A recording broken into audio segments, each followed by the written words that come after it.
The night was quiet on the open plains. Coyotes howled in the distance, and the rancher, Ethan Cole, had just finished mending a broken fence when he heard a sound. Low, painful, almost human. He grabbed his lantern, pushed through the brush, and found a man collapsed in the dirt.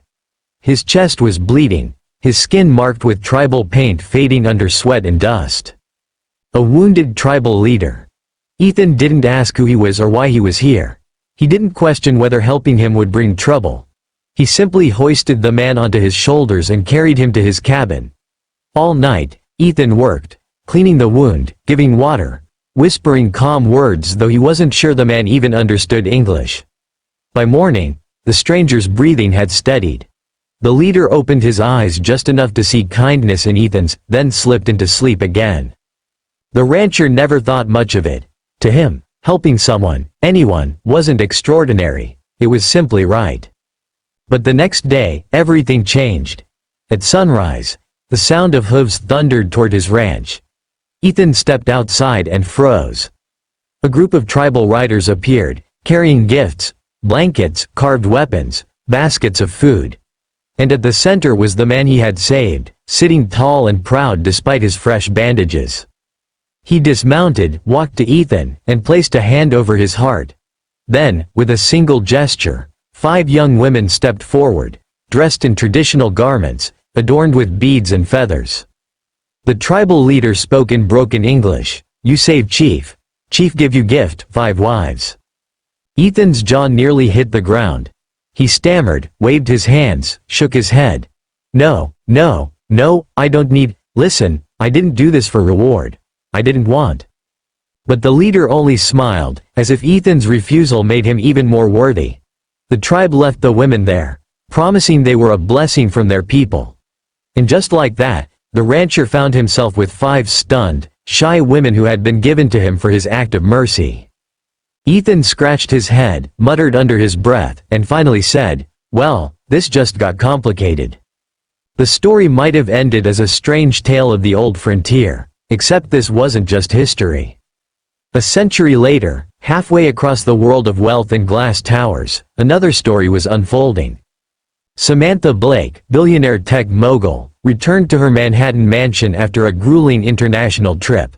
She was exhausted, her phone buzzing with deals worth billions, her mind spinning with numbers. All she wanted was silence, maybe a glass of wine, and a moment to breathe. But as she entered her vast backyard, she froze.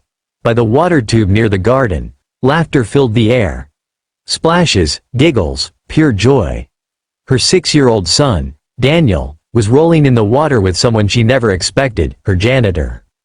Miguel, the quiet man who polished the marble floors, was on his knees in the water, pretending to be a sea monster. Daniel squealed with delight, clinging to his shoulders. The boy hadn't laughed like this in weeks.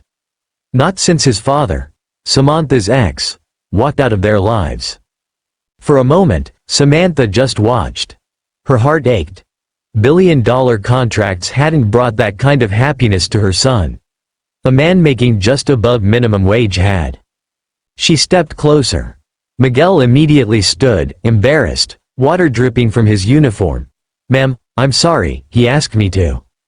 But Daniel interrupted, clinging to his janitor friend. "Mom, Miguel's the best, he plays with me, can he stay for dinner?"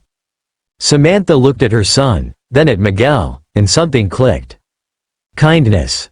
Selflessness. Humanity. It wasn't about money or status or titles.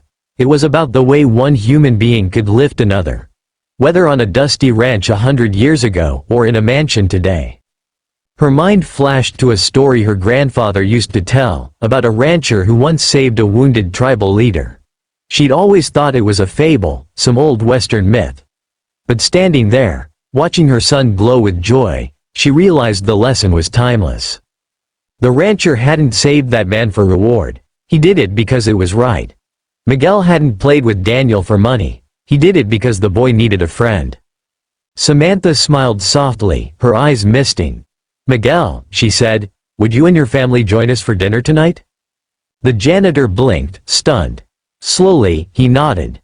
That night, around a simple dinner table, Samantha saw her son laughing, Miguel's little girl sharing crayons with Daniel, and her mansion filled with something money could never buy, warmth. And that's where both stories, the ranchers and Samantha's, intertwine. Because kindness always comes back. Maybe not as 5 women at your door, maybe not as gifts or riches. Sometimes it comes back in a child's laughter, a smile that heals loneliness, or the unshakable reminder that in the end, we're all human. Ethan's act of saving a life rippled through generations. Miguel's simple play in a water tube touched a heart worth billions. Both proved the same truth. Compassion is the greatest gift we can give. And it always finds its way home. If this story touched you, remember, it only takes one small act of kindness to change someone's world. If you believe in kindness, selflessness, and humanity, don't forget to like this video, subscribe for more stories, and share this with someone who needs a reminder today.